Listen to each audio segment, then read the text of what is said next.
ډېر محترم او قابل قدر مسلمانان ورونو خویندو، نن یو بهترینه وظیفه د سورت زلزال، تاسو به دا سورت اوریدلی وي. د دې وظیفه ده انشاءالله. دا وظیفه تاسو یو وارې وکئ. تاسو به چېرته کړي هم نه وي انشاءالله، لیکن د خپل حاجت دپاره، د خپل مشکل دپاره یو وارې خو سړی کولی شي که نه. خپل د زړه د سکون دپاره خو انسان هر در پار کولی شي که نه، غرو ته هم ختلی شي. نو دا ستاسو په وس کې ده دا وظیفه انشاءالله تاسو یو وارې د خپل حاجت او د خپل د زړه د مشکل مهم دپاره یو وارې وکړئ انشاءالله. الله تعالی به درته درکړي انشاءالله، ځکه چې دې کې الله تعالی څه فرمایي: اذا زلزلت الارض زلزالها واخرجت الارض اثقالها وقال الإنسان ما لها يومئذ تحدث أخبارها بأن ربك أوحى لها يومئذ يصدر الناس أشتاتا ليروا أعمالهم فمن يعمل مثقال ذرة خيرا يرى ومن يعمل مثقال ذرة شرا يرى. الله جل شانه فرمای کله چې د ځمکه وجړقولی شي او د دې نه دا مړي هم راوځي، دا انسان به وایي چې مال الله تعالی څه شوي دي.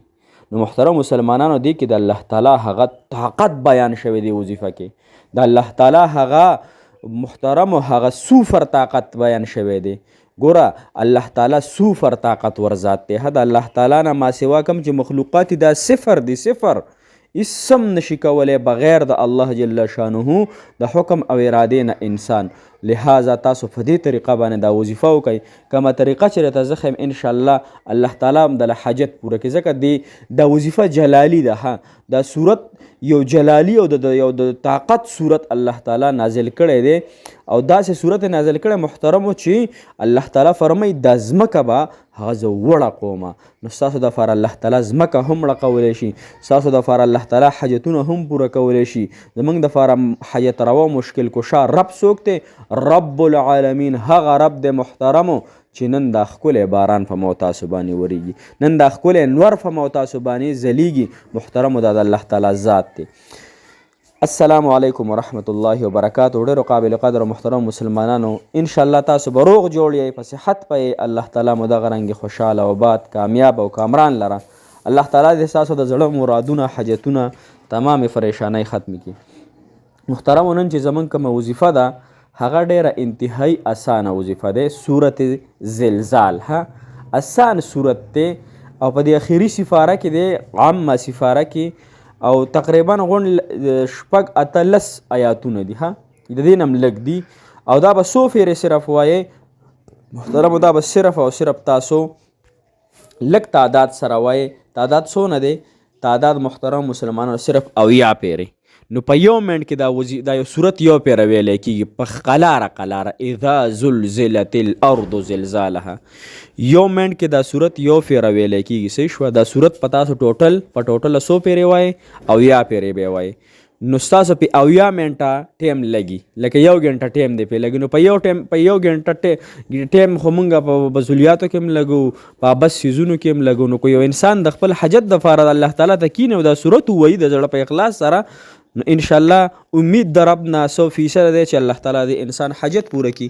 الله تعالی د انسان ته خپل مهم او سخت پریشانۍ کامیابي ورکړي، ځکه کامیابي څوک ورکړي؟ الله تعالی ورکړي. نو لہذا دا وظیفه شروع کړئ. تاسو یو ورځ یې وکړئ، یو ورځ یې وکړئ، بیا بله ورځ وکړئ، مسلسل 3 ورځې وکړئ. او کم وخت یې کوئ چې کم وخت تاسو ته فارغه وي هغې وخت کې وکړئ. خو یو خبره پکې دا ده چې دا وظیفه اودس کې وکړئ. صحیح ده؟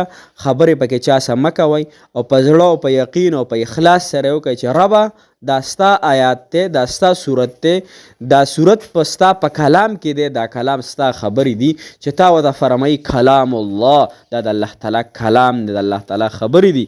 الله ستا کتاب هیڅ شک نشته تا زموږ دپاره نازل کړی. الله زما دا غم ورسره اسان کړي، الله زما دا پریشانی ورسره اسانه کړي. الله زه خیر که ګناهګار یم، الله خو ستا فقیر بنده یم، الله ګناهګار یم، خطاکار یم. الله خو چرته لاړ شم؟ ستا در نه ما سوا بل در نشته، ستا د اله ذات نه ما سوا بل رحیم ذات نشته. الله نو کوم خوا لاړ شم؟ الله خلکو ته مې مه فواله کړي. الله د دې وظیفې سره او دې دغه سره الله تعالی زما حاجت پوره کړي انشاءالله. محترم مسلمانانو تاسو ته موي چې الله تعالی به ستاسو حاجت ضرور به ضرور پوره کوي انشاءالله، ځکه چې زما یقین په خپل رب داسې محکم دی الحمدلله. وتعز من تشاء وتذل من تشاء یحیی دغه الله تعالی فرمایي چې د ژوندي نه مړی پیدا کوم، د مړي نه ژوندی پیدا کوم. الله جل شانه ډېر د قدرت والا ذات دی. لہذا په دغه طریقې سره انشاءالله دا وظیفه خپله کوئ او موږ ته دعاګانې کوئ. روژه را روانه ده، وظایف خپل کوئ، د الله در خپل کوئ، الله سره محبت وکئ. محترمو د الله محبت ډېر زیات ډېر لذت پکې پروت دی. ډېر د الله تعالی په محبت کې چې کومه مزه پرته ده، قسم مې د الله تعالی فضات باندې وي کو دا محبت کو دا لذت دا خوند په بل څه کې پروت وي. کم محبت او لذت چې د الله تعالی سره په تعلق کې دی، نو دا خپلول غواړئ، دا خپل کوئ انشاءالله. الله تعالی ټولې لارې ستاسو سمې کړي. ګوره الله چې زمونږ شي نو زمونږ ټولې خزانې به زمونږ دي. اوس کو د الله تعالی نه مونږ دغه لرېوالی اختیار کوو د ګناهونو په ذریعه باندې، نو محترمو بیا زما ستاسو مخه او لاره نه سمیږي، مهم کې کامیابي نه میلاویږي، پریشانی نه ختمیږي. لہذا خپل ځانونه سم کو، رب به هغه راکړي چې سم او تاسو غواړو. الله تعالی مو خوشحاله او آباد ساته، الله تعالی مو کامیاب کا. جزاک الله خیر، احسن الجزاء فی الدنیا والآخره.